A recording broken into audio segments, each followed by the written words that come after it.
Welcome students. तो आज हम कुछ एक एग्जांपल करेंगे कंटूर इंटीग्रेशन की।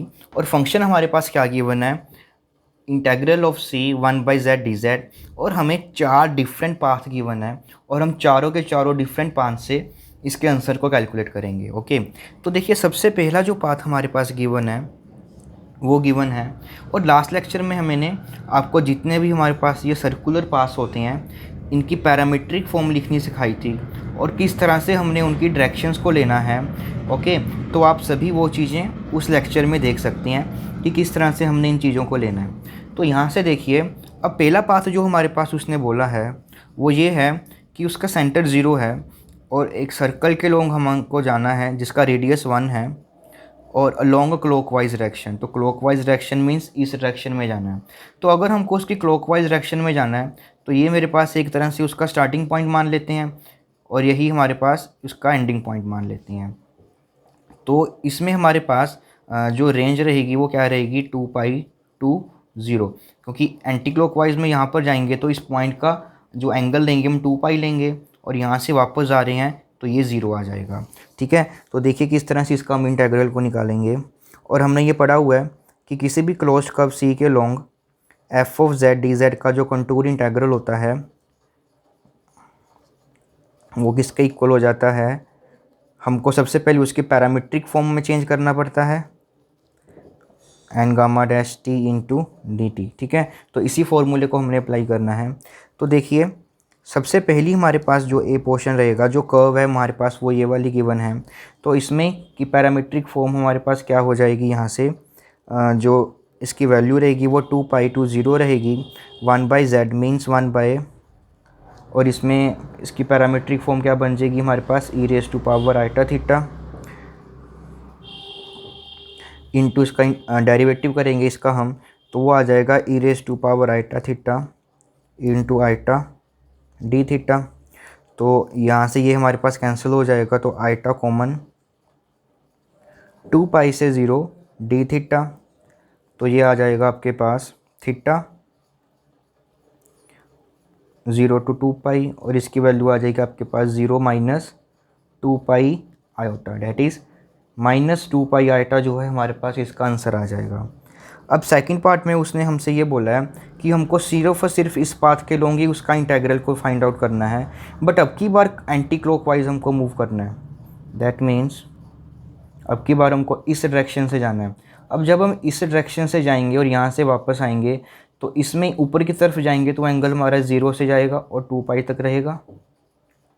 ओके, तो अब की बार हमारा जो इंटेग्रल की वैल्यू रहेगी वो 0 to 2π रहेगी और ये बाकी का बिल्कुल सेम रहने वाला है हमारे पास। ओके, तो ये बन जाएगा हमारे पास थीटा आयोटा और लिमिट्स आ जाएंगी अब की बार 0 to 2π। तो अब की बार जो आंसर आएगा हमारे पास वो आएगा 2π आयोटा -0। तो हमने पहले दो पाथ्स के लॉन्ग इसका इंटेग्रल है वो कैलकुलेट कर लिया है। अब सी में हमारे पास जो पाथ है वो डिफरेंट दिया हुआ है। तो देखिए वो क्या पाथ दिया हुआ है हमको कि ये 1 है और ये हमारे पास कुछ 2 है। ठीक है, और एक सर्कल है जिसका जो रेडियस है हमारे पास वो 3 गिवन है। ठीक है, तो दैट मीन्स मान लो कि ये हमारे पास 1 है तो ये 3 होगा, तो ये काफ़ी बड़ा सर्कल बन जाएगा एक तरह से। ठीक है, हम इसको सिंपली ही ड्रॉ कर लेते हैं। ये मान लो हमारे पास उसका सेंटर है और ये सर्कल, और जो ये सेंटर है 2 गिवन है और ये रेडियस 3 गिवन है। तो इसकी जो पैरामीट्रिक फॉर्म रहेगी हमारे पास वो रहेगी z is equal to, centre 2 है तो 2 प्लस रेडियस कितना है 3, तो e raise to power iota theta, और जो थीटा वैल्यू करेगा हमारे पास वो 0 to 2π वेरी करेगा। और इस केस में हमको इसका एंटी क्लॉकवाइज ही निकाल लेते हैं, अगर इसका ऑपोजिट करेंगे तो सिर्फ नेगेटिव साइन का ही फ़र्क पड़ने वाला है। तो देखिए इसका इंटेग्रल आ जाएगा हमारे पास, कब अब की बार हमारे पास ये वाली गिवन है, that is 2 + 3 e raise to power iota theta, और यहाँ पर हम इस कर्व का इंटेग्रल निकालेंगे तो आपके पास आ जाएगा 3 e raise to power iota theta iota d theta. Okay, तो अब इसका इंटेग्रल आ जाएगा 0 to 2 पाई। अब इसका इंटेग्रल निकालने के लिए हम क्या करते हैं, पुट कर देते हैं 3 e raise to power iota theta को टी पुट कर देते हैं। तो यहाँ से 3 e raise to power iota theta into iota d theta की वैल्यू आ जाएगी आपके पास डी टी। तो इसमें सब्स्टिट्यूट करेंगे और जब हमारे पास थीटा की वैल्यू ज़ीरो हो जाएगी, जब थीटा की वैल्यू हमारे पास ज़ीरो हो जाएगी तो टी की वैल्यू हमारे पास 3 हो जाएगी। और जब थीटा की जो वैल्यू है हमारे पास वो 2 पाई हो जाएगी, दैट इज़ 2 पाई आयोटा हो जाएगी। ओके, मतलब कि जो एंगल है हमारे पास अब की बार वो 2 पाई पहुंच गया है, that is cos 2 pi plus eta sin 2 pi, और sin 2 पाई 0 तो वो 1 बन जाएगा। तो उस केस में भी हमारे पास जो t की वैल्यू है वो 3 आ जाएगी। तो यहाँ से हमारे पास देखिए 3 to 3 ही उसकी लोअर लिमिट और अपर लिमिट जो है भी हैं हमारे पास वो सेम आ गई हैं। और अंदर की तरफ अगर हम देखेंगे तो ये हमारे पास डी टी बन जाएगा, और 2 + 3 आइटा ये बन जाएगा हमारे पास 2 + t।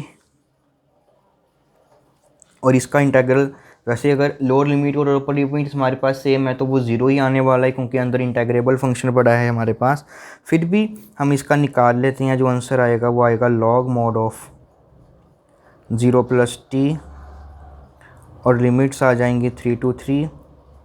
ठीक है, तो आपका जो ये आंसर आ जाएगा वो आ जाएगा log 5 माइनस log 5 = 0। तो डैट मीन्स इस कर्व के लॉन्ग हमने इसका जब इंटेग्रल निकाला तो वो क्या आया हमारे पास 0 आया। तो अब की बार उसने हमको बोला कि along a semi circular arc mode Z1 from